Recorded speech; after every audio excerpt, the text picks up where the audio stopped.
algún invitado que ha venido de fuera y streaming que nos abre al mundo, ¿no? Te habíamos invitado para hablar de las relaciones entre sociedad civil y movimientos sociales. La primera vez que tuvimos el lujo de tenerte en nuestra organización hablando de eso fue hace ya casi 1 año y medio, me parece, ¿no? Bueno, pues en este proceso de diálogos y de reflexiones que estamos teniendo en nuestra organización y que queríamos compartir con otros actores, pensamos que Juan Luis Sánchez podía dar una serie de ideas y reflexiones sobre este tema, ¿no? Juan Luis es periodista, es también activista, ha trabajado en la cadena SER, ha sido fundador de Periodismo Humano, del diario.es, estás ahora como jefe de redacción de Salambre, me parece. También. Has publicado algunos libros muy interesantes, entre ellos, bueno, recuerdo Paradigmáticos o el último que ha salido, ¿no?, sobre las 10 mareas. Reflexionando sobre lo que han sido los movimientos sociales en España en los últimos años y para muchas de las personas que seguimos este tema y que tenemos esa inquietud de cómo trabajar mejor desde las organizaciones sociales con los movimientos, cada uno desde su lugar, pero también generando sinergias y capacidades de transformación social, pues tus ideas y tus reflexiones son una referencia.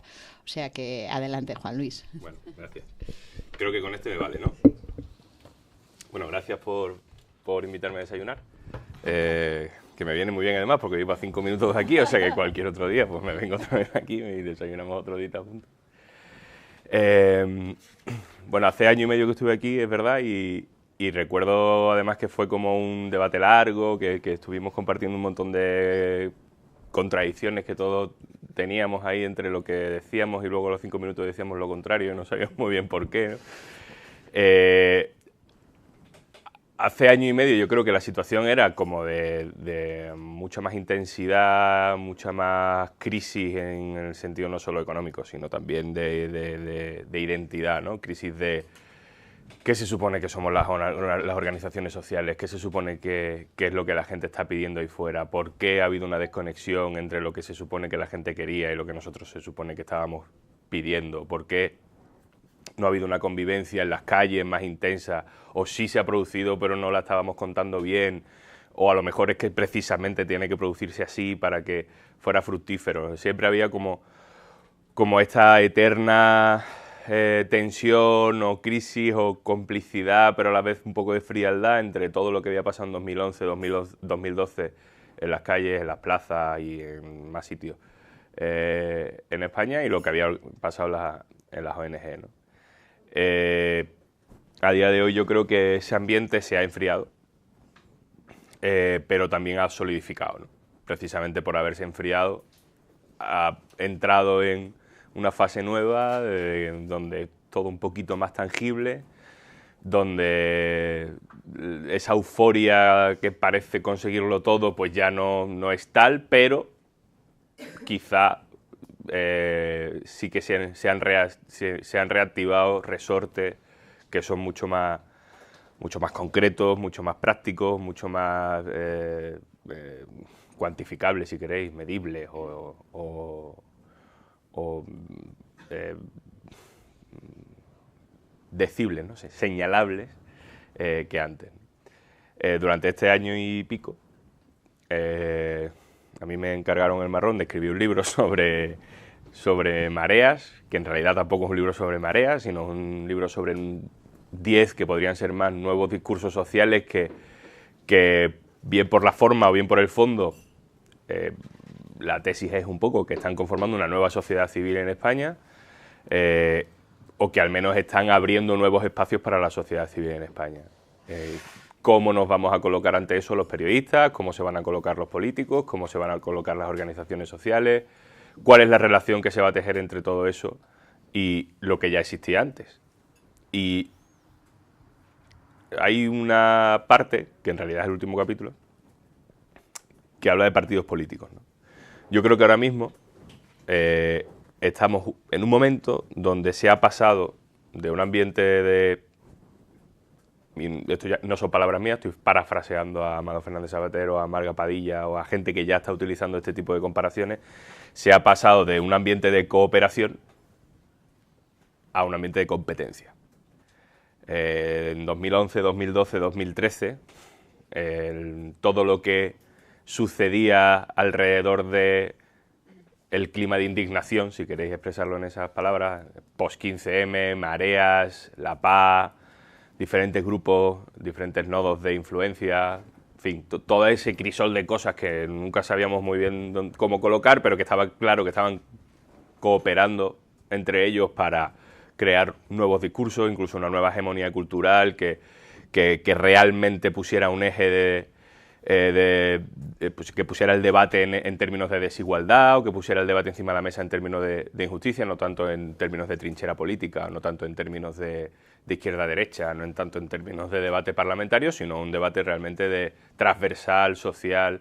No significa desideologizado, pero sí de, bueno, vamos a olvidar lo que nos diferencia por un momento, porque está claro que aunque tú y yo seamos diferentes, hay algo que nos está impidiendo avanzar, en tu camino o en el mío, pero nos está impidiendo avanzar. Eso, poco a poco, un poquito, aunque no sea del todo, ha dejado de ser así. Porque hemos entrado en un momento donde muchos de esos grupos, de esos nodos de influencia, de esas nuevas personas y identidades políticas, sujetos políticos, colectivos o personales, están empezando a entrar en lógicas electorales. Algunos, no todos. Pero eso, digamos que enrarece el ambiente un poco.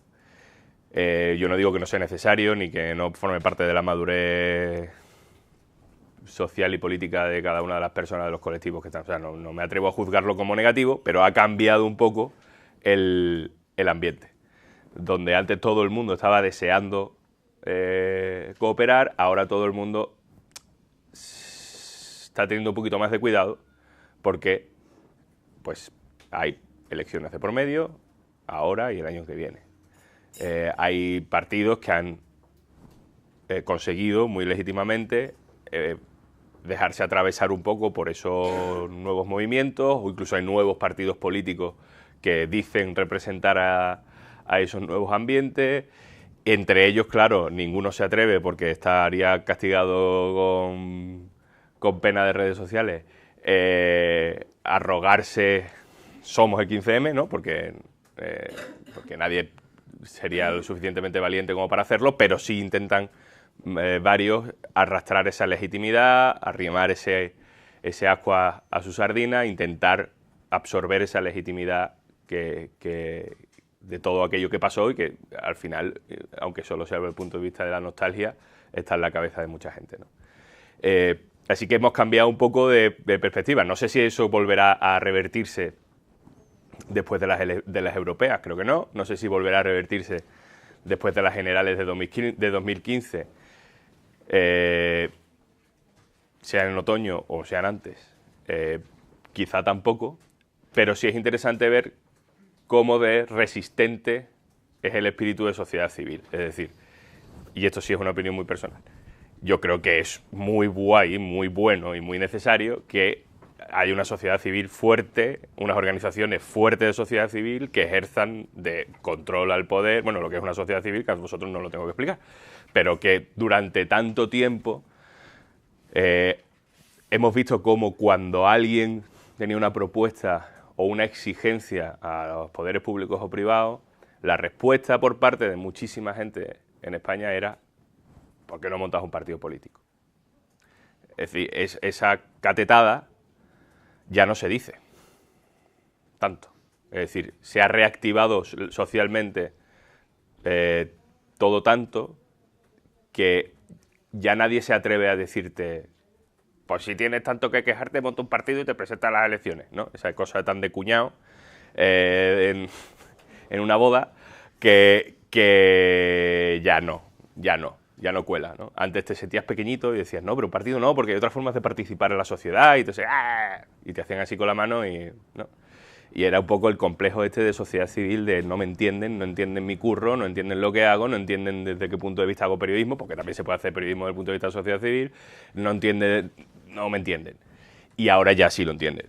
Ya nadie se atreve a decirte, pues si tienes algo que protestar, en vez de irte a la calle y hacer una manifestación, monta un partido político. Porque ya todo el mundo tiene claro que precisamente por esa concepción de o dentro de los partidos o barbarie, ya no cuela, ya no existe, ya no es, y desde luego la gente en España ha concebido hasta lo contrario, que todo lo que pueda pasar interesante va a pasar desde el punto de vista de la sociedad civil o de movimientos sociales o de organización, o de nuevas organizaciones sociales, y no dentro de los partidos, porque precisamente la fórmula de organización dentro de los partidos, o la manera en la que los partidos se relacionan entre sí, o la manera en que los partidos se relacionan con la sociedad, es incompatible con ese avance, ¿no? Y que todo lo que suceda desde el punto de vista intelectual, social e incluso de avance de políticas prácticas, como ha pasado con el tema de los desahucios, como ha pasado en el tema de la sanidad, de la privatización sanitaria, como ha pasado en el tema de la privatización del agua, todos los avances, todas las victorias que se han conseguido en los últimos 2 años no han venido desde dentro de los partidos políticos, sino ha venido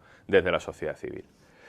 Entonces estamos en un momento en el que ha cambiado la balanza, ¿no? Ya no es un rollo de la gente que cree que sabe qué es la política, dónde empieza, dónde termina, diciéndote, pues si quieres cambiar las cosas, montar un partido, ahora es al revés, ¿no? De pronto la gente que cree que la única política verdadera es la que se hace dentro de los partidos, te lo dice como un poco acomplejado.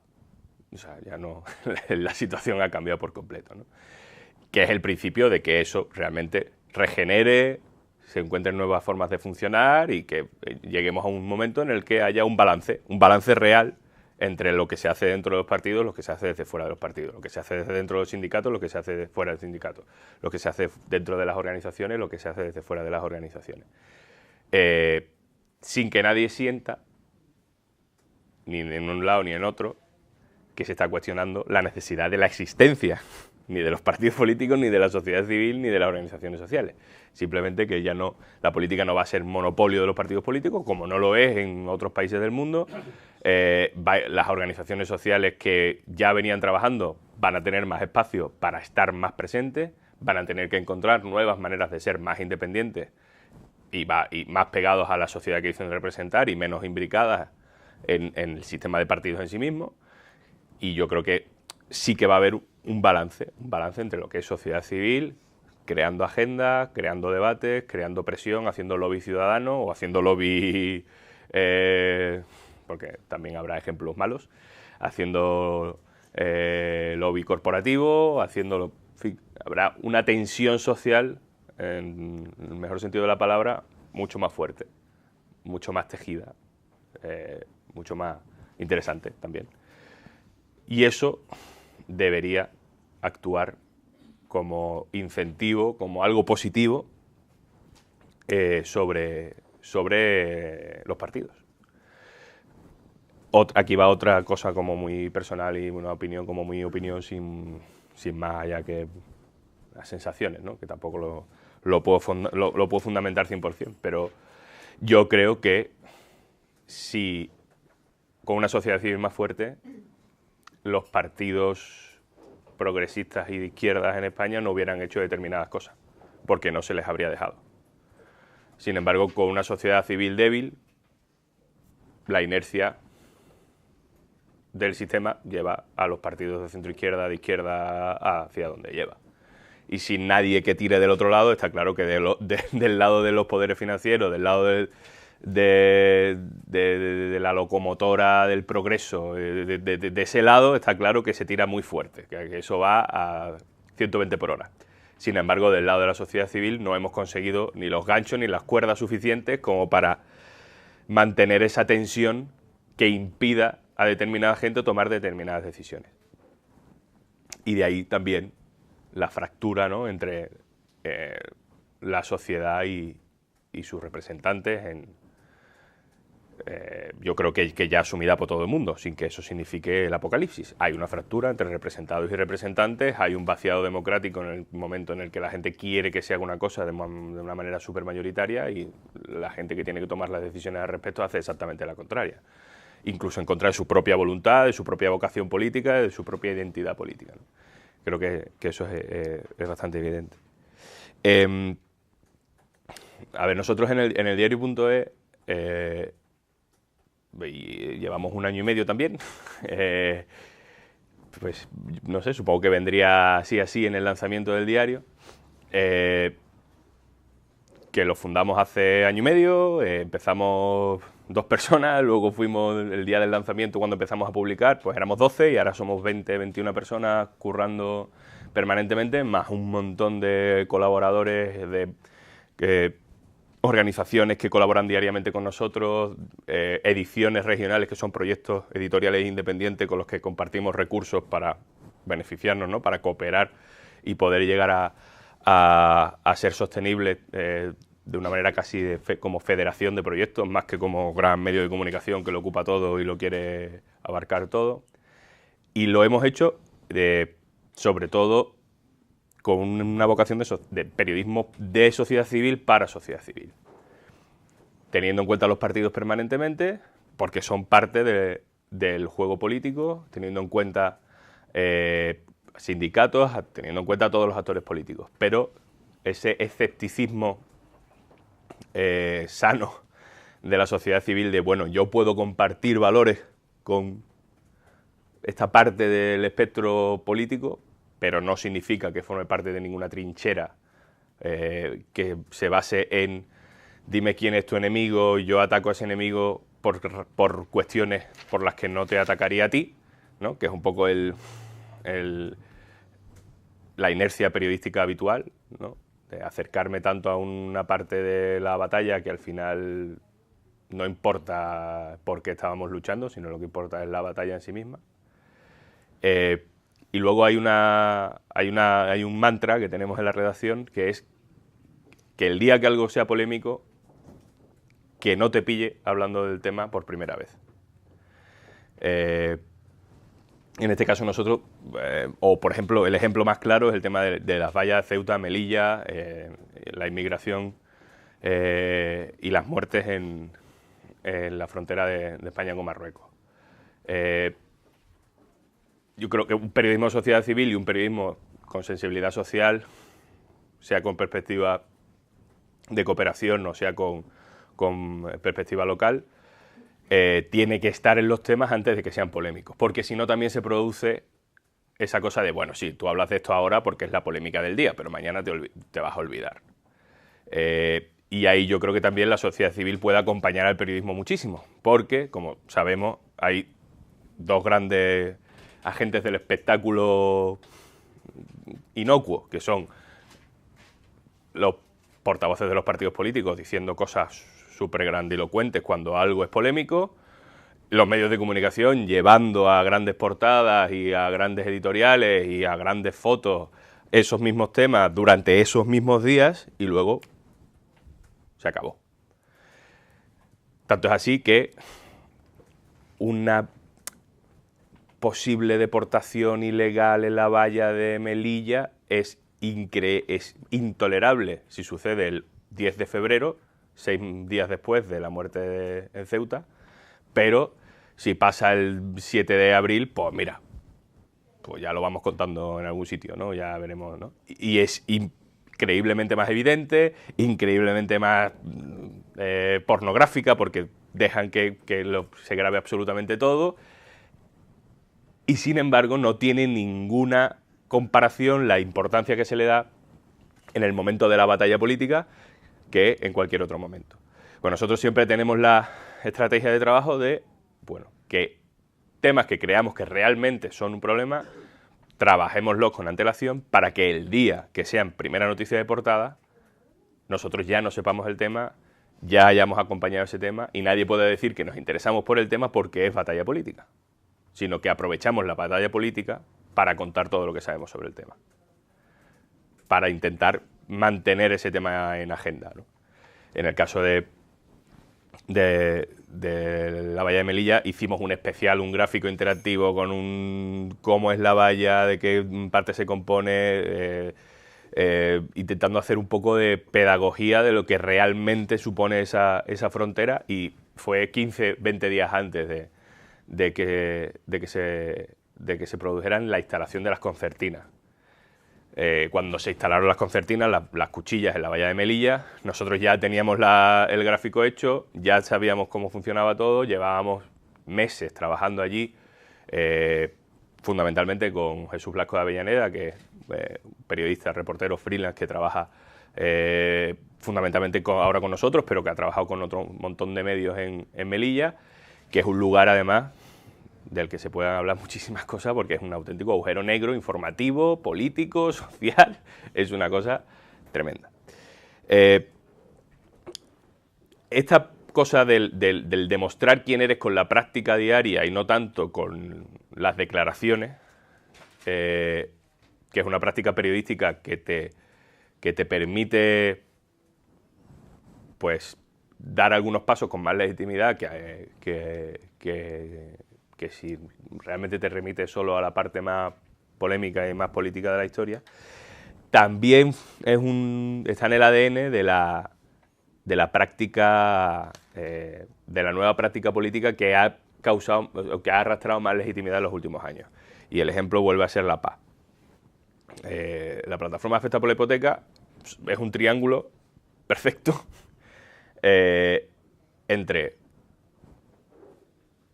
resistencia simbólica, acompañamiento legal y de todo tipo, y empoderamiento, o sea, lo que es el auténtico empoderamiento, lo más parecido al empoderamiento que yo he visto en mucho tiempo. La resistencia la tenemos todos muy claro, pues son 50 personas que se ponen en la puerta de un desahucio y se han parado más de 1000 y vemos cómo llega la policía y la policía, que es capaz de desalojar a 500 personas o a 20.000 personas de una plaza, no es capaz de quitar de en medio a 40 personas de una puerta.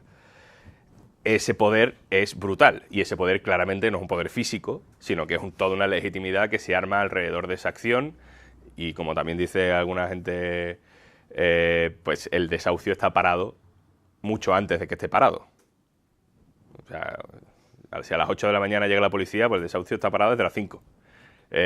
¿Por qué? Pues porque hay gente poniendo sus cuerpos allí que está simbolizando, o sea, encarnando ese cambio de legitimidad total en el discurso social que ha convertido a la víctima de un desahucio en un culpable de su desahucio o en una víctima del sistema, ¿no? Es decir, la cultura del riesgo ha cambiado en España durante los últimos años. Antes, si no pagabas la hipoteca, era tu culpa y solo tu culpa.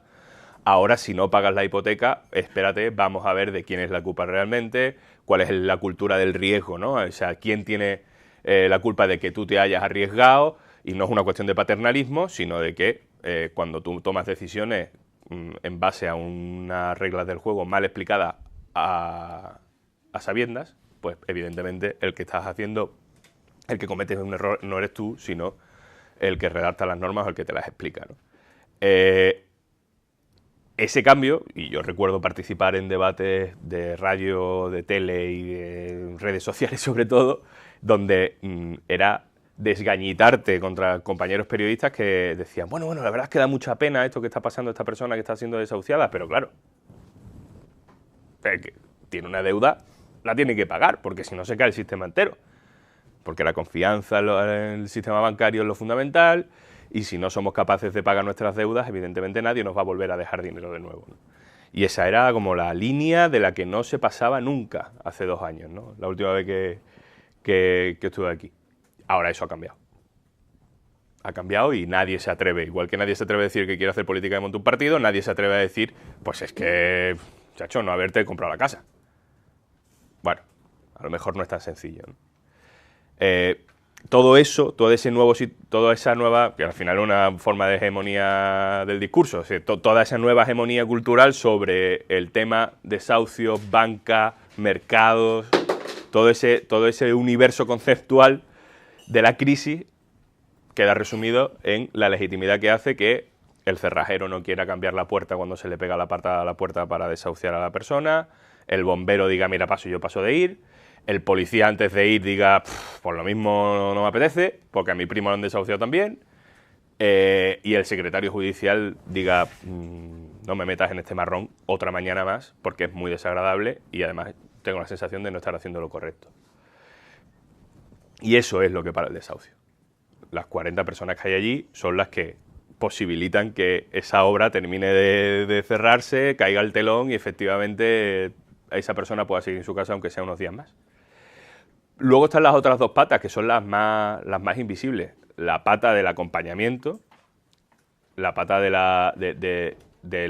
acompañamiento legal, de la asesoría, que es algo que las organizaciones sociales conocéis estupendamente, porque también es la parte más invisible del trabajo muchas veces de las organizaciones y que es probablemente del que más se siente orgullosa muchas organizaciones, y que luego es muy difícil sacar eso de ahí, presumir de eso, ¿no? O intentar poner en valor, o intentar destacar ese tipo de acciones y de ese tipo. Pero es muy claro el trabajo de acompañamiento legal, psicológico, que se hace con las personas que se están viendo en esa situación. O sea, esa no hay mucho que explicar. Pero, y la tercera, que es lo que hablo yo de lo que hablamos del empoderamiento puro, que es que lo ves. O sea, ves a una persona que se llama Tatiana Royeva, que es búlgara, que se casó con un señor libanés que se llama Anwar, que se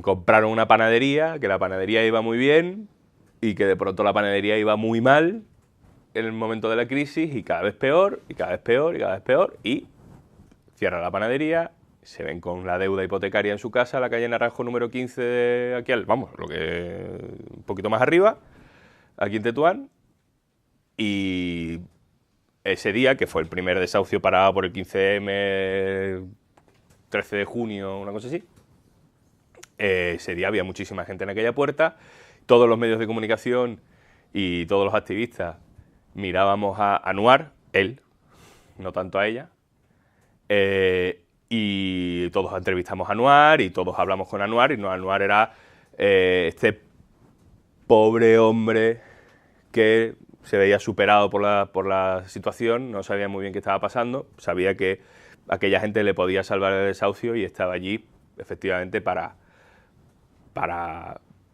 dar la cara un poco en agradecimiento a lo que estaba pasando. Se paró el desahucio de Anwar. Pero detrás de Anwar había una señora que se llamaba Tatiana, que ese día dejó de ser pues, una vecina de Madrid con sus problemas y su universo propio, a ser una activista política, de un día para otro.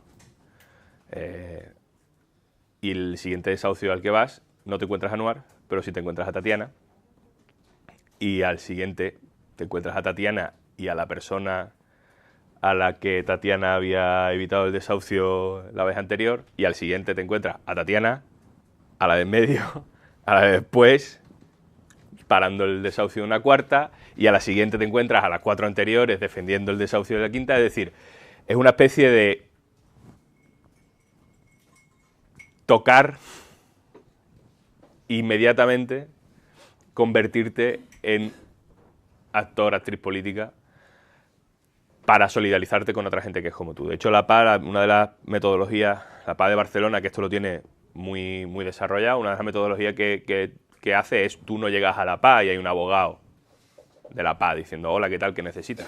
Tú llegas a la PA y lo que hay es a alguien como tú, que ha pasado por la situación que tú has pasado y que en tu propio plano te explica cómo tú puedes beneficiarte de lo que se está haciendo y aportar además el apoyo mutuo necesario para que otra persona también pueda evitarlo, ¿no? De manera que se compensa un poco ese vicio asistencialista que muchas veces también se da en las organizaciones sociales, ¿no?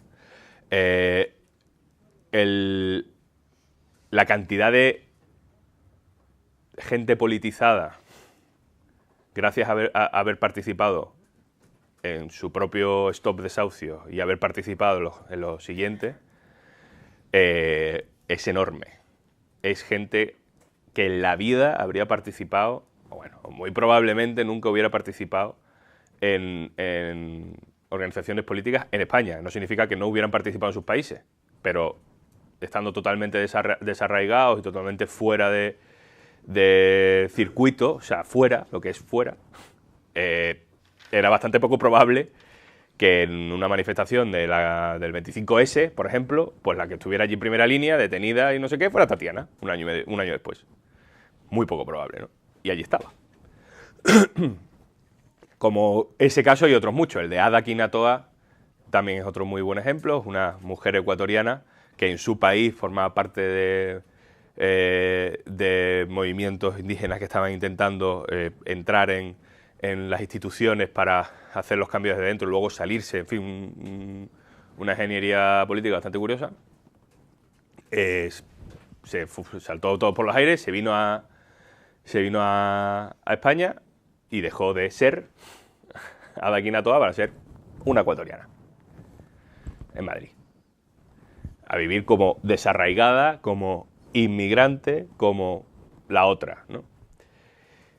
Y bueno, poco a poco empezó a entrar en contacto con la comunidad ecuatoriana de España, empezó a trabajar con ellos y llegó a ser presidenta, creo que es el cargo, sino bueno, responsable de la Confederación de Ecuatorianos en España, que es la PREPA, básicamente. Es la gente que empieza a darse cuenta de los desahucios, porque empiezan a desahuciar a sus compatriotas, que son los primeros en la cadena de vulnerabilidades, y mientras nosotros se da una circunstancia perversísima, aparte de la evidente, ¿no? De mientras nosotros estábamos en plena burbuja, o bueno, pinchando la burbuja, los ecuatorianos nos estaban diciendo en manifestaciones en la calle, con manifestaciones cortando el tráfico y llamando a los medios de comunicación, que no les hicimos caso ninguno, oye, que esto que se va a liar y os va a afectar. Yo tengo, hay fotos de manifestaciones de esto no es un problema de ecuatorianos. O sea, ese era el eslogan. Esto afecta a cualquier nacionalidad. Esto es la banca viniendo por nosotros. 50 personas en la manifestación y las fotos son de ellos porque los medios no fueron, ¿no? Pero todo eso además ocurre paralelamente, porque en realidad no es solo 2008, sino también es 2007, empieza a ser en 2007 incluso un poquito antes. Todo eso ocurre paralelamente a las manifestaciones de V de Vivienda, a las Kelly Finder. ¿Os acordáis de las Kelly Finder, de la campaña de los mini pisos? Es decir, a la gente que después... O sea, ocurre a la vez que las manifestaciones de no vas a tener una casa en tu puta vida. Es decir, sí que había unas reivindicaciones sociales en cuanto a vivienda, de nuevo por parte de una sociedad civil que no se sabía muy bien de dónde salía, que es la misma sociedad civil que luego... O sea, la misma gente que luego se va al 15M. Sin embargo, a pesar de compartir ciudad y momento, no entra en contacto con la gente que empieza a ser desahuciada. Es decir, hay grupos políticos, en Barcelona sí, pero en Madrid hay grupos políticos que empiezan a trabajar con temas de vivienda, que incluso teniendo cierta independencia con respecto a los canales tradicionales de comunicación y de la política diaria, no entran en contacto con el drama de los desahucios que está empezando a pasar. Con asambleas de ecuatorianos de 1.500 personas en locales cedidos por UGT. Y UGT tampoco pone el tema en el centro del debate.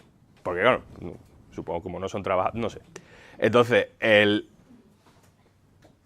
ese desacople también no solo sucede ya con partidos, con medios, sino que también corremos el riesgo, de hecho se ha corrido y se ha hecho, de desconectar realidades muy vulnerables de nuestros avances políticos sociales, aunque que creemos que son exitosos, estupendos e inclusivos, ¿no? Luego no lo son, porque nos falta ese radar 360 grados a ver si realmente estamos solo en la ducha o no.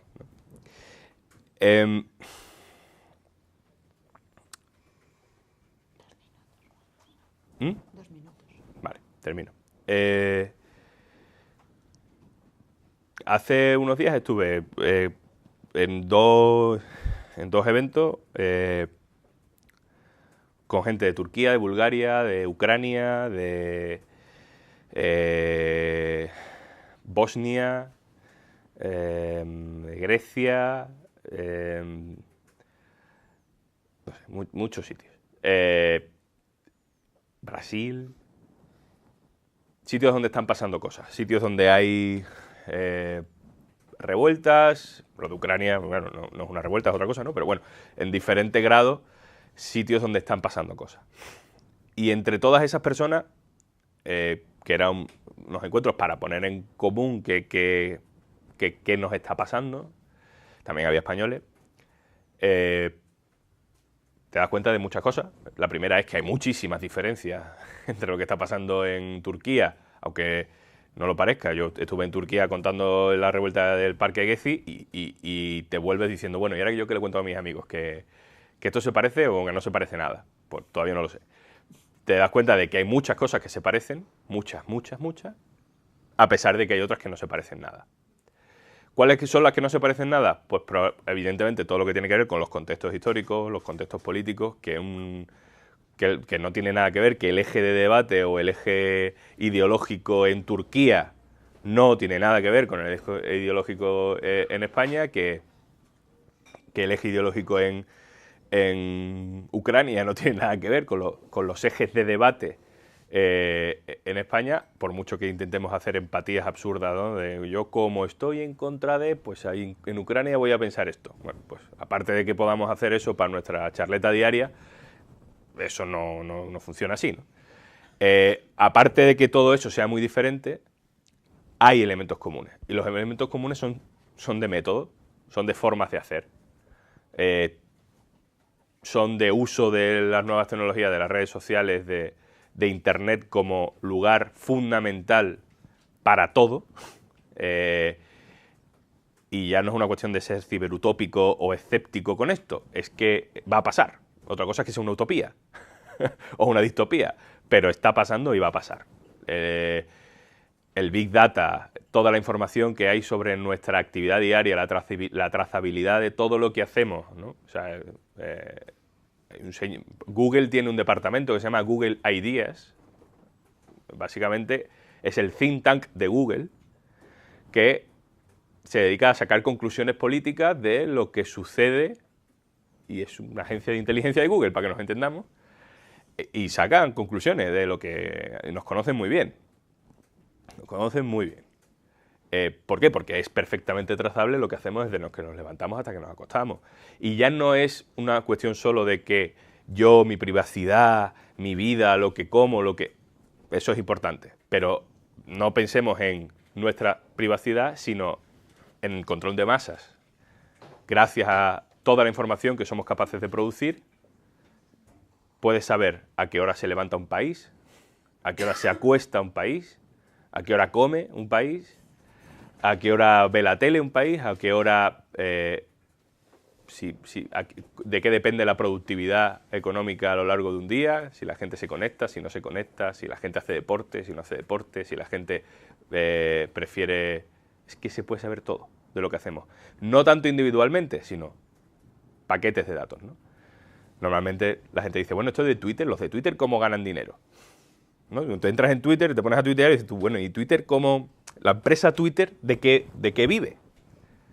Vive de la expectativa de lo que van a poder hacer con nuestros datos. Es decir, no vive de la publicidad de tweet promocionado. Eso le dará algo de dinero, sí. Pero Twitter vale lo que vale, y vale lo que vale en bolsa, y vale lo que vale empresarialmente, porque es que está todo ahí. Y aunque nosotros no seamos capaces de acceder a nuestros propios datos, a los datos que nosotros generamos, ellos sí. Ellos tienen un chorro de datos permanentemente accesibles, analizables, y cuando sean más analizables, mucho más comercializables, para que la gente sepa lo que hacemos. Entonces no se trata tanto de que el mundo de lo nuevo sea mucho mejor porque es nuevo y la tecnología nos salvará a todos, no se trata de eso, sino que el debate va a ocurrir. Vamos a cambiar la ONU por Amazon. Es decir, las entidades supranacionales de gobierno ya no va a ser la petrolera, no. Amazon, Google, Facebook, que además han entendido muy bien el nuevo paradigma y, como dice Guillermo Zapata, es más fácil participar en Google que en tu ayuntamiento, porque Google lo ha entendido perfectamente. O sea, Google sabe perfectamente cómo hacerlo para que tú sientas pertenencia. Y con lo de Apple no lo cuento, ¿no? Es decir, aunque Ellos entienden perfectamente cuál es el nuevo paradigma de participación, entienden perfectamente cuáles son los resortes para activar tu participación y para que tú estés produciendo riqueza constantemente, pues estamos produciendo riqueza constantemente que ellos aprovechan, y sin embargo los actores políticos y sociales tradicionales siguen pensando en estructuras de participación que sencillamente no son reales y están muy por debajo de la capacidad de las grandes empresas, del mercado, si queréis ponerlo en términos de Leviatán, para hacer de algo participado, ¿no? Entonces yo creo que el reto, y por terminar, el reto de la sociedad civil, el reto de los partidos, el reto también de los medios de comunicación, porque en esto estamos también enfangados hasta las cejas, es cómo hacer que el nuevo paradigma nos ayude a hacer una sociedad mejor. Porque si no, para cuando lleguemos a ese debate, estará todo el pescado vendido, ¿no? Gracias, Juan. Bueno, pues nada, después de estas reflexiones y estas ideas y sugerencias, ¿no? Y dónde está el pescado y el reto, abrimos una pequeña ronda de comentarios, de reflexiones, de preguntas, como siempre. No sé quién se atreve a romper el hielo. Oh, se cayó.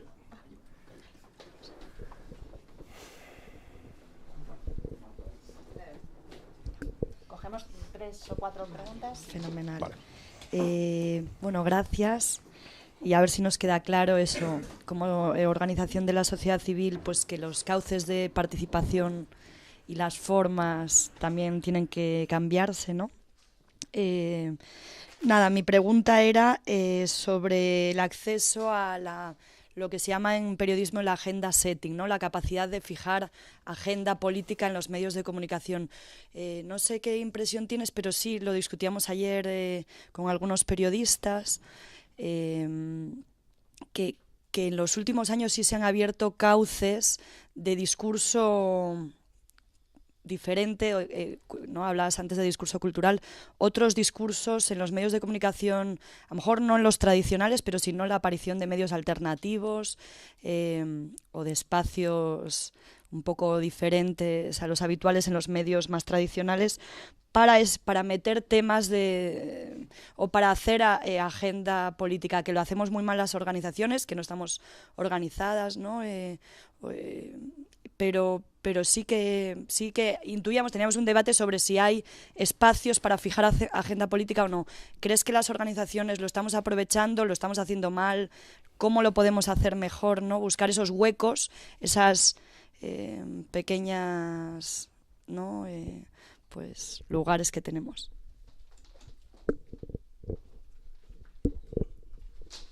Bueno, decías que como que se ha pasado otra vez de una dinámica de cooperación a una dinámica más de fragmentación y incluso de competencia, ¿no? En la sociedad civil.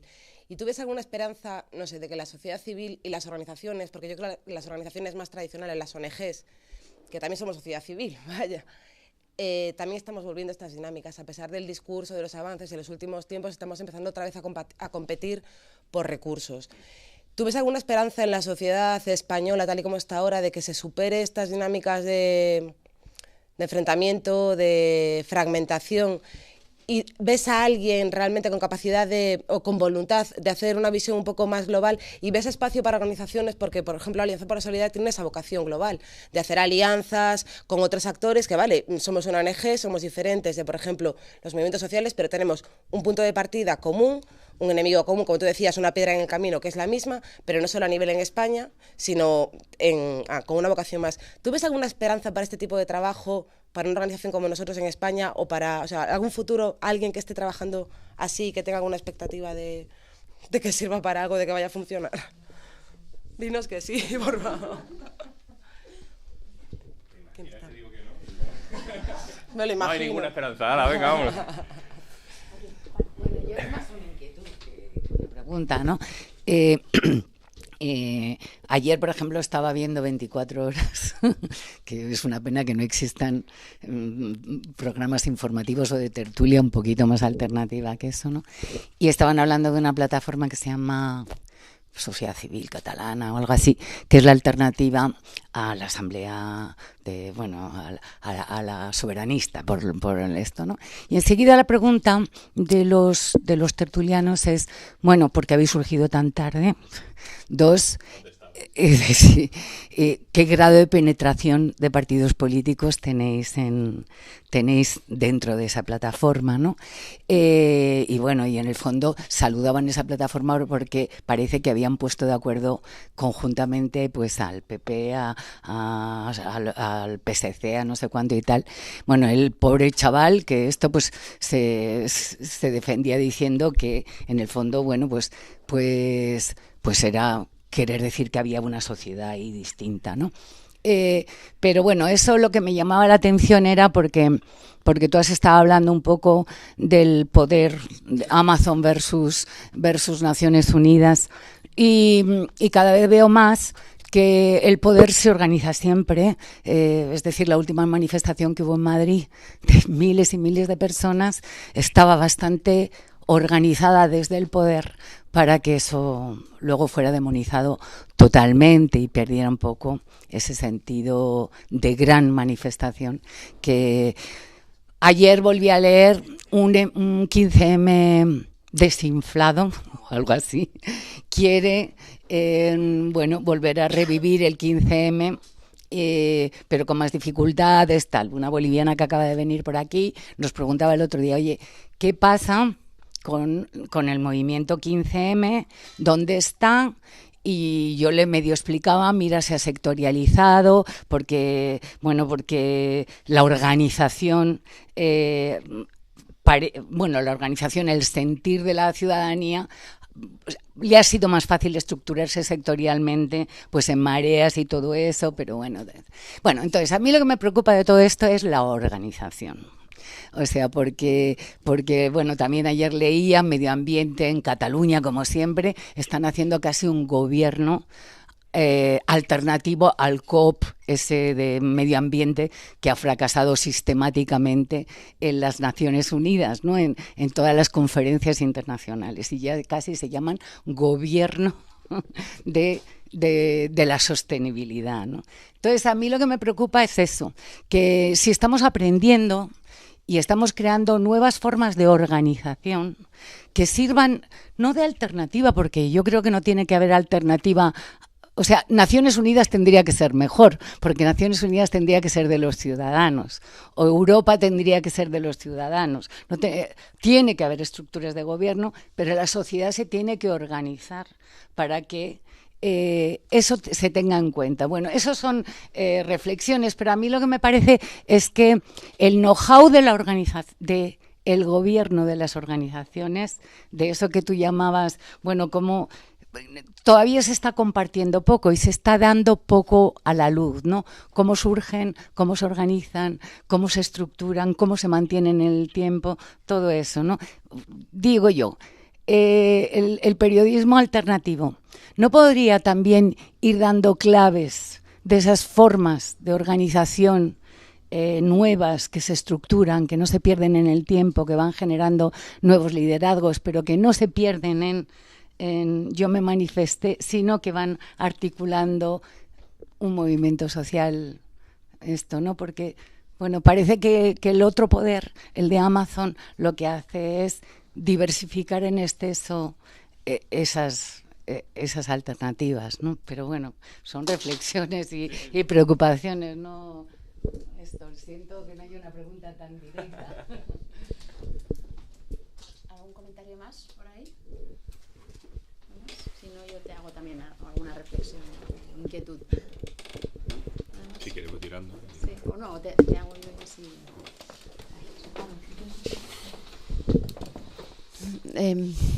Yo también algo que me inquieta, ¿no? Que es que en el mundo en el que vivimos es verdad que la politización de la ciudadanía está muy basada en demandas locales, y eso yo lo comprendo perfectamente. Esos procesos de empoderamiento, esas articulaciones están muy enraizadas en lo local. Sin embargo, las grandes transformaciones del poder están produciéndose en un espacio político que no es en el que los ciudadanos estamos ahora haciendo la política más transformadora, que es el espacio político global, que es mucho más indefinido, no está claro, los límites donde se posicionan las formas también son nuevas, ¿no? Entonces, claro, el hecho de que haya expresión de descontentos con formas similares, pero con agendas muy distintas y muy ancladas en lo local en muchos lugares, es relativamente ineficaz para abordar el contexto de transformación del poder a nivel global que estamos viviendo, ¿no? Es como estar luchando contra o queriendo abordar un gigante todavía con armas o con utensilios para lidiar con hormigas, ¿no? Por poner una metáfora, ¿no? Entonces ahí, para mí la reflexión que creo que tenemos que hacer es ver ¿Qué jugada política hay que hacer más allá de las demandas locales, como actores sociales, ¿no? Cómo articularnos en un movimiento cívico que tiene que ser mucho más global y que tiene que trasladar esa agenda global a lo local, porque la verdad, hacer todo un movimiento de demanda ciudadana en torno a la vivienda en España es poco transformador si no tiene en cuenta que en realidad la desposesión de millones de personas en el mundo de la tierra, de sus espacios de vida, etcétera, es brutal, ¿no? Por poner un ejemplo, ¿no? Y el otro comentario que me inquieta es también esa separación que a lo mejor es puramente coyuntural, ¿no? Que vivimos aquí entre lo que es la demanda ciudadana y las instituciones, ¿no? Un poco de desdén hacia lo que es institucional, a lo que ha venido funcionando de una manera más ordenada, ¿no? Que lo entiendo, entiendo por qué es así, pero creo que no sé tampoco si es lo más efectivo políticamente para transformar. Y en ese sentido me sumo a quizás el comentario de Juana. O sea, Naciones Unidas debería ser otra cosa y el proyecto europeo debería estar transformado y adaptado desde una visión más ciudadana, activa y progresista, ¿no? Y si las instituciones que hay no son capaces de hacer eso, no estoy segura que a medio plazo la mejor estrategia sea la estrategia de creamos un espacio alternativo al margen de eso, ¿no? Y a veces el riesgo de no mezclarte con el poder, porque es muy complejo, ¿no? El riesgo de mantenerte al margen en una especie de pureza que puede ser ideológica, pero también es vital, es de ejemplo, etcétera, pues creo que genera una división que no siempre es la más eficaz políticamente, ¿no? Entonces, bueno, ahí también ¿cuál debería ser la transformación, en mi opinión, de los partidos de la izquierda aquí? Pues que gente de movimientos sociales los tomara. No se dejan tomar los partidos políticos tradicionales por esa gente, ni esa gente los quiere tomar, ¿no? Y ahí es donde yo veo cierta distancia, ¿no? Bueno. Vale. Sí a todo, sí a todo y... Ya está. No, es que tengo muchas dudas. Es que yo, 10 minutos para hacer una reflexión general. Tengo muchas dudas permanentemente y entonces me cuesta estructurar, porque realmente estoy en un momento de supongo que como todos, de desorientación y de muchos cruces de caminos y casi de sentir que todo depende más de cuáles sean los resultados electorales que de realmente lo que pase en la calle.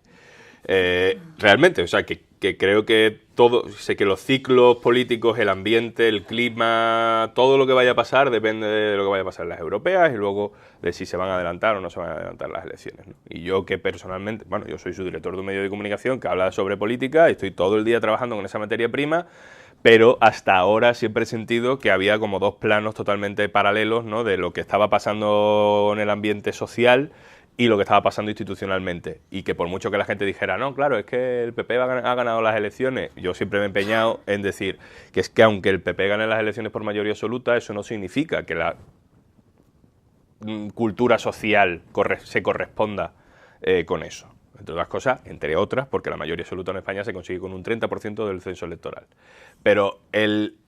Pero no solo por eso, sino porque bueno, hay gente que va a votar porque sí, y luego la opinión pública y la opinión publicada son cosas diferentes, y en fin, toda esta cosa compleja permanente, Pero es que ahora sí que estoy en el momento en el que sí que creo que hay mucha correspondencia entre el ambiente electoral y el ambiente social.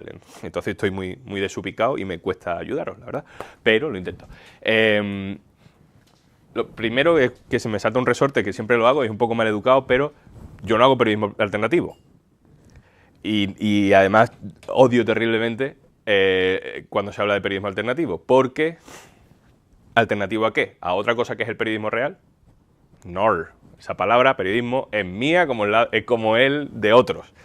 Y política alternativa, ni instituciones alternativas, ni nada que alternativo. O sea, no nos podemos definir en la alternancia a otra cosa porque entonces damos por hecho que esa cosa es correcta y lo nuestro es accesorio. Y la narrativa creo que es súper importante a la hora de realmente construir esta nueva realidad que se supone que conseguiremos en algún momento. Pero vamos, que lo digo, que gracias por decirlo porque sí me sirve para sacarlo. Luego, sobre la agenda setting, sí, absolutamente sí, debería haberlo contado, haber hecho alguna mención al principio. No tiene nada que ver cómo se construyen los discursos públicos y los debates públicos ahora que antes. Las organizaciones sociales, en las que por supuesto, o sea, y la sociedad civil, en la que por supuesto las ONG forman parte, tienen la capacidad multiplicada de generar espacios de debate y de forzar a los medios de comunicación a que hablen de cosas, quieran o no quieran. Y si no hablan, generar una conversación sobre por qué no hablan de eso, que será una conversación que les ponga en una situación muy incómoda, ¿no? Afortunadamente las redes sociales nos han quitado poder a los periodistas, nos han posicionado mucho más en medio y no tan encima, y somos nodos de conexiones de cosas que vamos encontrando por ahí, vamos poniendo en cables juntos y armamos artefactos como consistentes, ¿no? Piezas periodísticas, medios de comunicación, lo que sea, pero ya no somos, hola, soy periodista, os voy a contar la verdad y desde que yo me calle nadie va a hablar. Eso ya no es así, afortunadamente. Nosotros formamos parte de una red de conexiones donde vamos fluyendo y nuestro trabajo es mucho más de flujo y mucho menos de producto. Estamos mucho más en conexión permanente con todo lo que está pasando, fundamentalmente a través de las redes sociales, en un medio digital 100%, y no es un rollo de, bueno, yo lo voy a repetir, es que seguro que lo dije hace año y medio aquí, entonces no me quiero repetir, pero es que el esquema nuevo de nuestro trabajo es dejar de gestionar el silencio para gestionar la abundancia.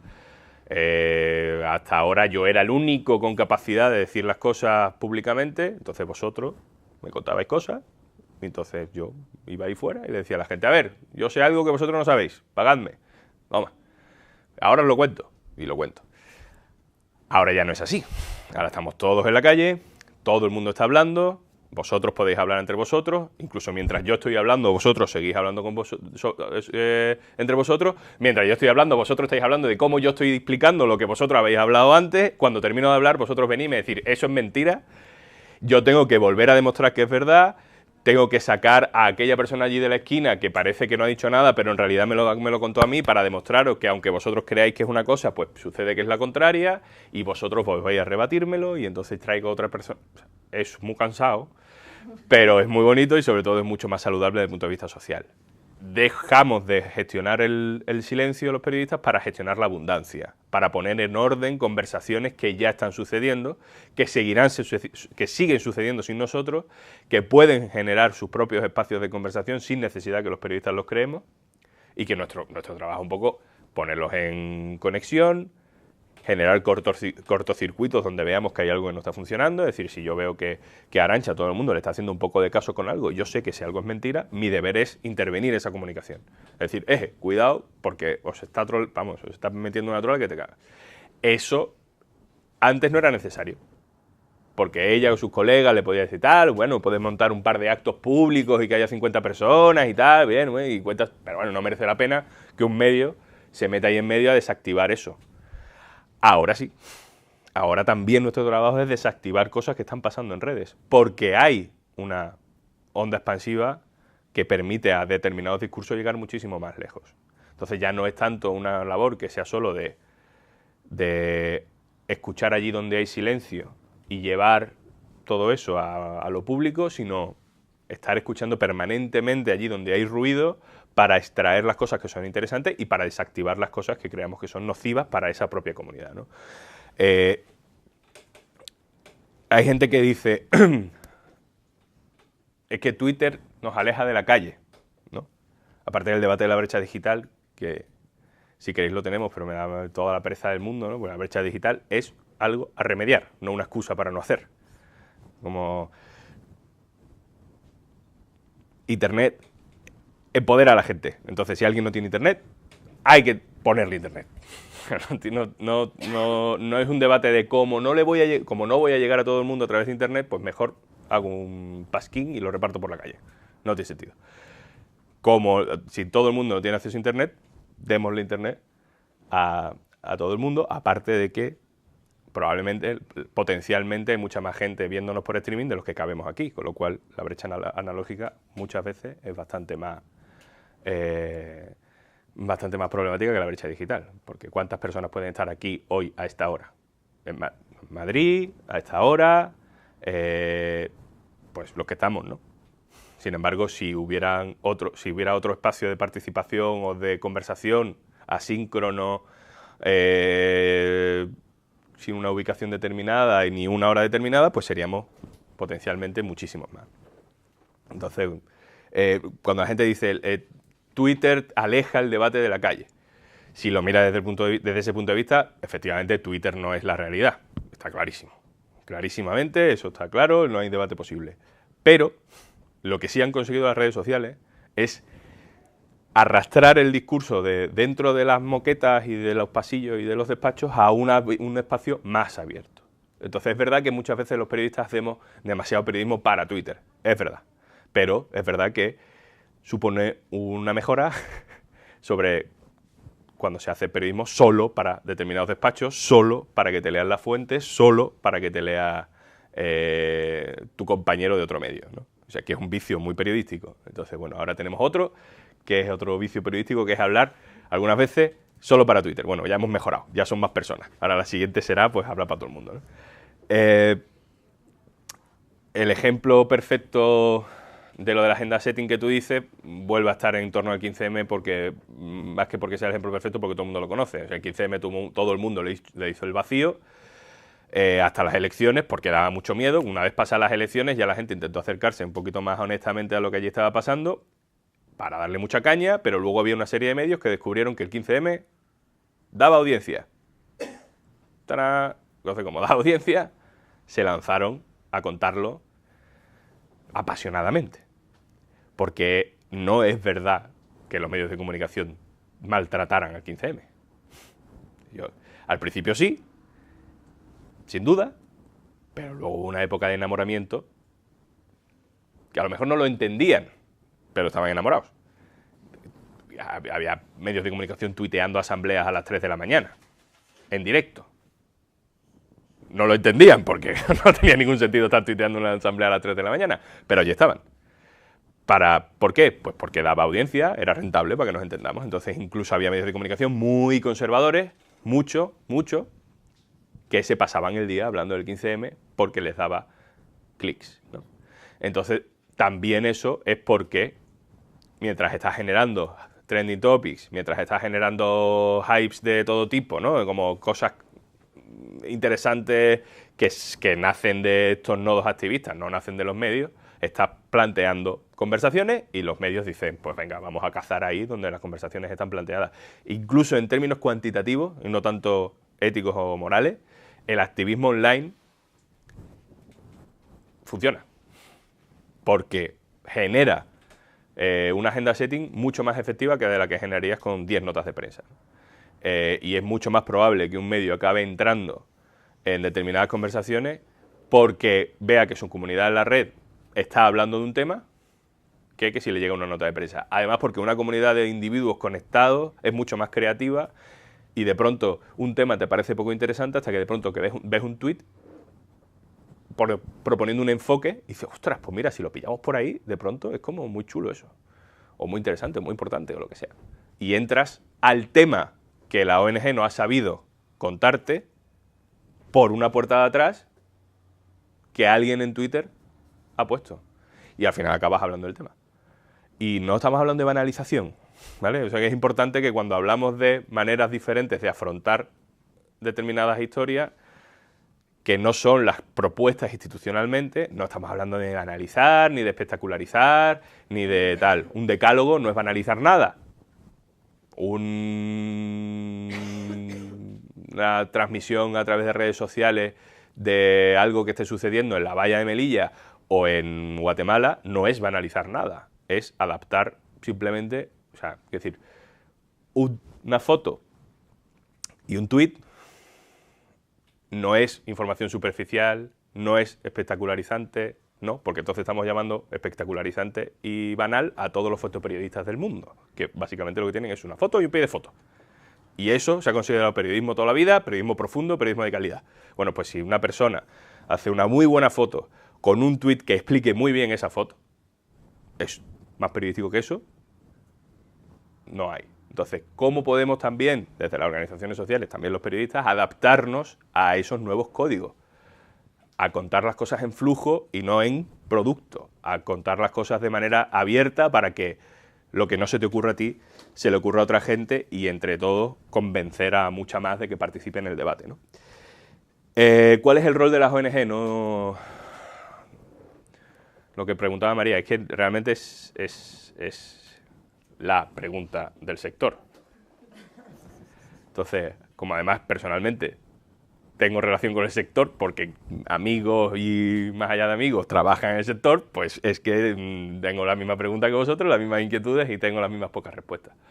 Sí sé que hay una transformación inevitable, porque si hay unas organizaciones que funcionan en un esquema y ese esquema se está cayendo, evidentemente hay una travesía del desierto inevitable. ¿Cómo hacemos eso sin hacernos daño? ¿Cómo hacemos eso ni entre las organizaciones ni dentro de las organizaciones? Es que no lo sé, tendría como la varita mágica de la historia, no tengo ni idea. Pero está claro que se ha pasado un ambiente de cooperación a competencia también en el sector. Eso está clarísimo porque los medios escasean y ahora todo el mundo se quiere apuntar a los 4 caladeros que hay, porque no hay más, y también estamos hablando de fondos, y estamos hablando de captación, y estamos hablando de estrategias para la captación, y es mucho más complicado que antes, entiendo, por lo que nos contáis. Entonces, sería muy impertinente por mi parte decir por dónde creo que van los tiros, porque realmente creo que es muy difícil. Sí creo que tiene que ver con fórmulas de participación diferentes, con adaptarse, es decir, con conectar con la gente de una manera diferente. Yo creo que sí que hay una cierta esperanza, o sí que hay mucha esperanza en algo fundamental, y es que aunque las organizaciones no estuvieran en un momento determinado donde deberían haber estado, la gente que curra en las organizaciones sí estaba. O mucha gente que estaba en las organizaciones sí estaba. Es decir, en todos los movimientos que han surgido, en todas las participaciones online y offline que han sucedido durante los últimos años, es verdad que había una ausencia de presencia corporativa de ONG que quizá deberían haber estado ahí, pero personalmente había muchas personas de esas organizaciones que sí estaban ahí. Una de las encuestas que se han hecho pocas y malas, pero hay alguna que sí que te da un poco de pista, te decía que de toda la gente que participó en el 15M durante 2011, 2012, o incluso 2013, la mayoría, la mitad, 51%, no tenía experiencia política previa. Y de la otra mitad, la experiencia política previa, la mayoritaria, era ONG. Es verdad que eso con el tiempo, pues todo el mundo vuelve un poco a su origen, y es verdad que hay gente que arrastra las legitimidades hacia sitios, gente que está más acostumbrada a ocupar espacios de movimientos sociales, y entonces al final, a día de hoy, hay más presencia de movimientos sociales en determinados nodos que de gente que venga de ONG. Pero lo que significa es que sí hay gente que estaba conectada a eso que estaba pasando, que no sabíamos qué era y que de pronto pasó, pues ahí estaba la gente de las ONG. Entonces, eso es muy bueno. Yo lo que diría es dejar hablar a la gente que estaba allí y dejar hacer a la gente que estaba allí y dejar proponer a la gente que estaba allí. Si se quiere reconectar desde el punto de vista del discurso, desde el punto de vista económico, no tengo ni idea. porque nosotros también estamos intentando reinventar, ¿no? Sabéis que el diario tiene socios, estamos haciendo captación para no tener que depender de la publi, llevamos 7.000 y pico y nos va estupendamente, pero son 7.000 y pico de 2 millones de usuarios únicos mensuales. Y aún así es un caso de éxito y estamos explicándolo por todas partes y es maravilloso y estupendo y genial. Pero estamos hablando de esos niveles de precariedad a la hora de ir armando de un nuevo modelo. Es un nuevo modelo basado en calidad muy ajustada a cantidades muy ajustadas. Entonces, bueno, es complicado. Venga, voy rápido. ¿Quieres un comentario final? Vale, solo quería decir una cosa. Bueno, sobre el 15M, solo una idea que sí que os dejo aquí sobre la mesa y que creo que es muy importante para aliviar ansiedades. El 15M no existe. Ya está. ¿Lo están resucitando? No, que no existe, nunca existió. El 15M es un evento, es un momento, es un clima. Si quieres una nueva cultura de participación ciudadana y de actitud con respecto a los poderes públicos, privados, pero es una actitud, no es un alguien. Es decir, toda frase, todo titular que empiece por el 15M tal, desconfiad, porque es mentira. Porque no hay un señor que el que tú llames a la puerta, hola, está el 15M, sí, adelante, ahora le recibe. No existe, no hay, no. Y de hecho, durante un tiempo, durante muchos meses, el problema del 15M fue el que se concibiera como sujeto político. Porque no lo era. Porque entonces había gente que decía, vamos a hacer no sé qué. El 15M hace no sé qué. No, entonces había otra gente que decía, tú no puedes hacer eso en mi nombre, porque y ahí es donde todo se paró. Porque era mentira. Es decir, las asambleas de Sol no eran el 15M. Y ahora, esto antes se decía y te molían a palo, ahora ya se puede decir sin que nadie te mola a palo, porque todo el mundo asume que es cierto. La PA no es igual a 15M, la marea blanca no es el 15M, la marea azul no es el 15M, el 15M no existe. No es nada, no es nadie. Y no va a volver a ser, entre otras cosas porque han renunciado muy inteligentemente al ritual nostálgico del 1 de mayo versión 15M, ¿no? De todos los 15M, allí estábamos demostrando que somos muchos y luego adiós. Han renunciado a eso, se han dispersado en diferentes grupos para poder seguir haciendo cosas. Y se han hecho cosas. La PA tiene todo lo que ya hemos hablado, la marea blanca ha conseguido paralizar la privatización, nos puede parecer que no es suficiente, efectivamente, pero no esperemos que vuelva de pronto aquello, porque aquello, si vuelve a pasar, tendrá otros códigos diferentes, pues no sucederá. Yo insisto en, cada vez que veamos o escribamos el 15M, no, borrar. Durante el 15M, atravesados por la nueva cultura política del 15M, pero el 15M no es un sujeto después del que vaya un verbo. Y nunca lo fue, o sea, siempre fue mentira. El 15M nunca pidió nada, el 15M nunca decidió nada, el 15M nunca convocó nada. Ni siquiera la gente que decía que lo era. Es decir,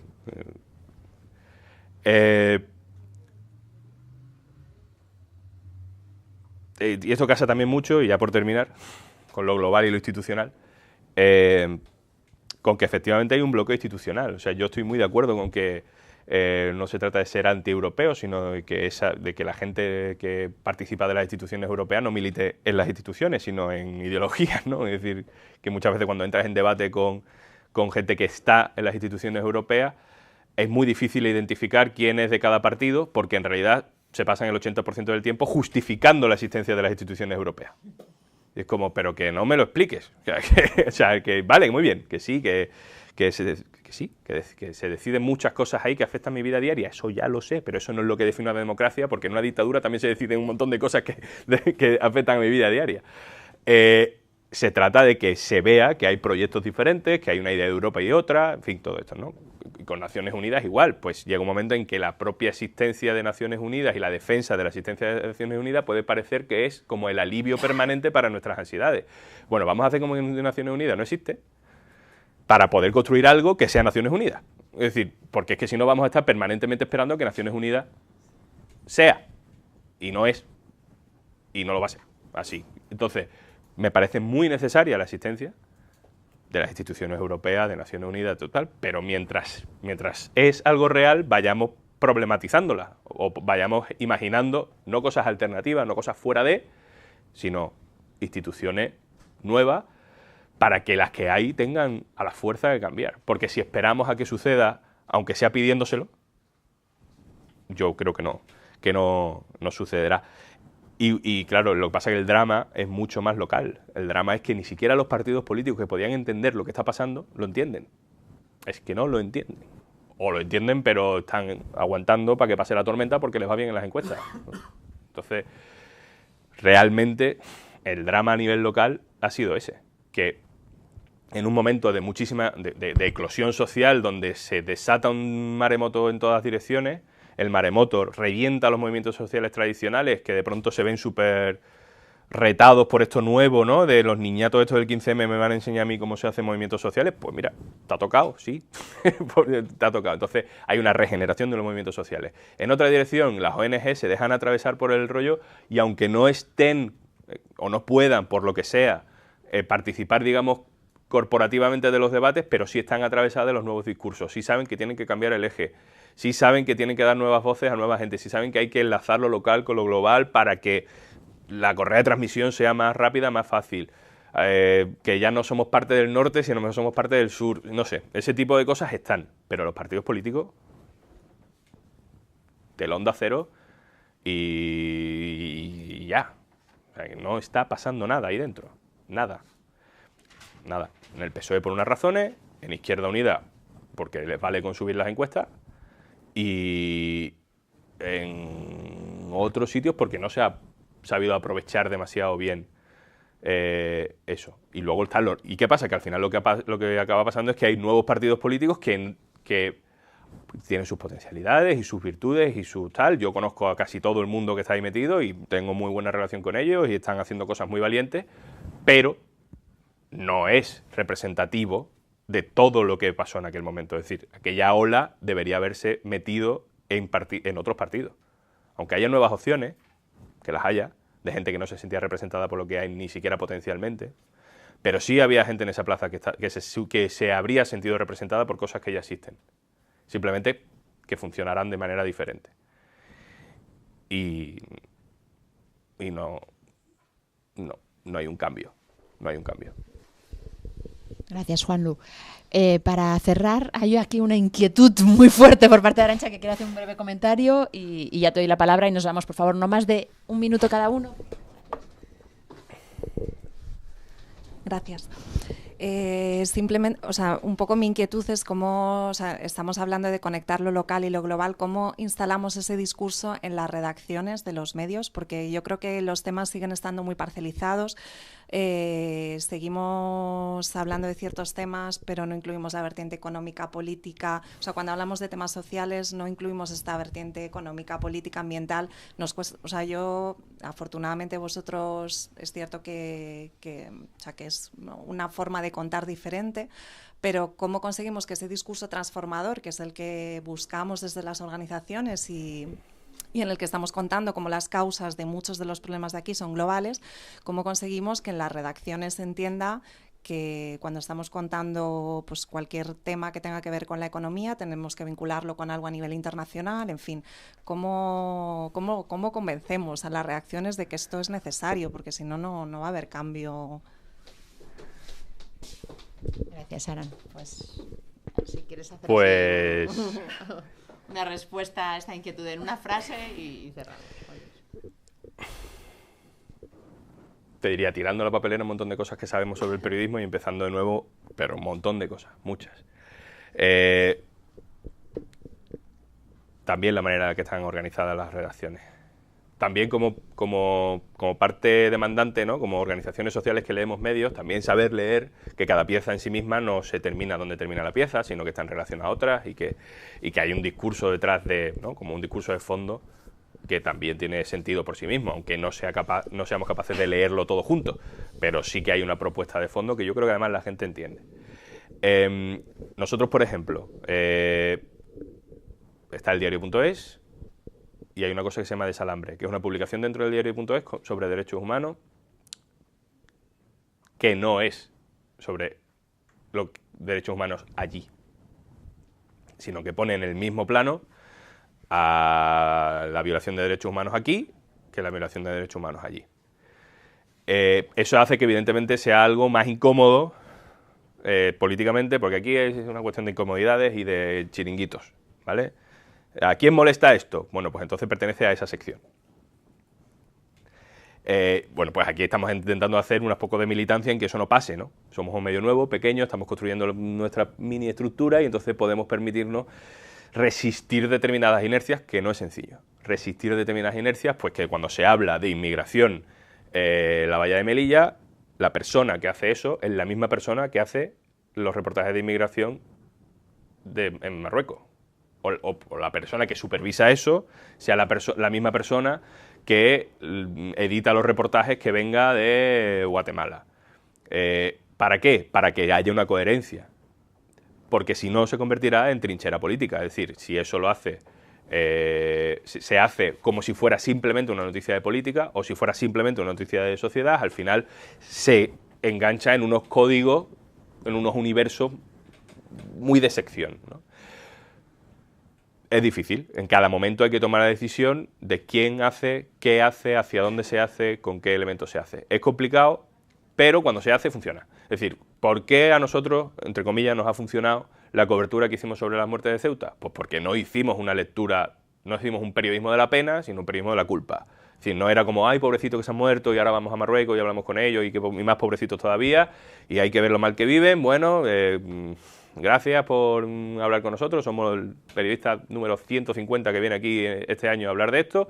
Y me incluyo, que yo estaba allí, que no estoy juzgando a los compañeros, o sea, pero todos hemos hecho lo mismo.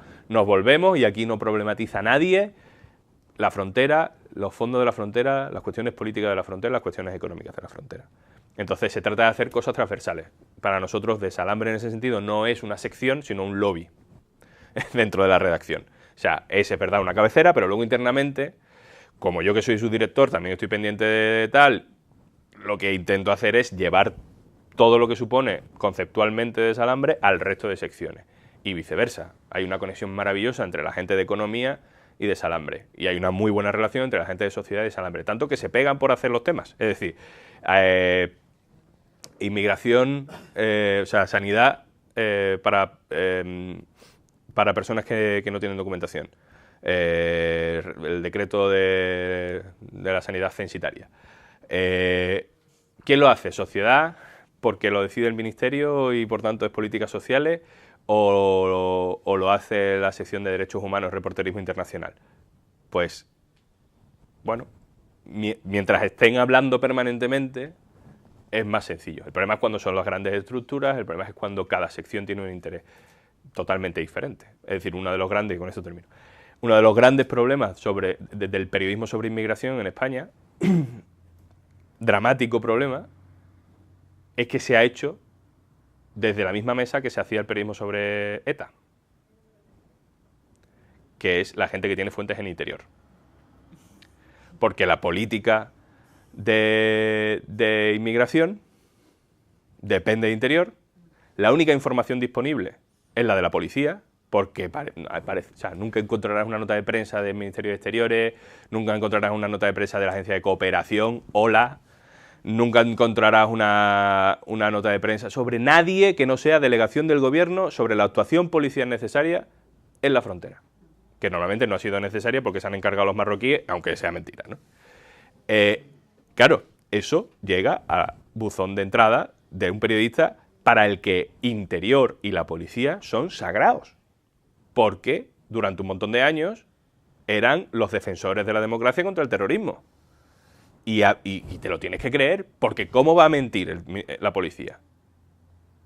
Estado de Derecho, la democracia que nos hemos dado, la transición y todo esto maravilloso que hemos construido. ¿Cómo va a mentir la policía? Entonces, claro, tú le discutes a un periodista que tiene sus fuentes en Interior y tiene sus fuentes policiales, que tiene que demostrar que esas fuentes están mintiendo y te dice, no, tío, yo no puedo hacer eso. Y lo entiendo.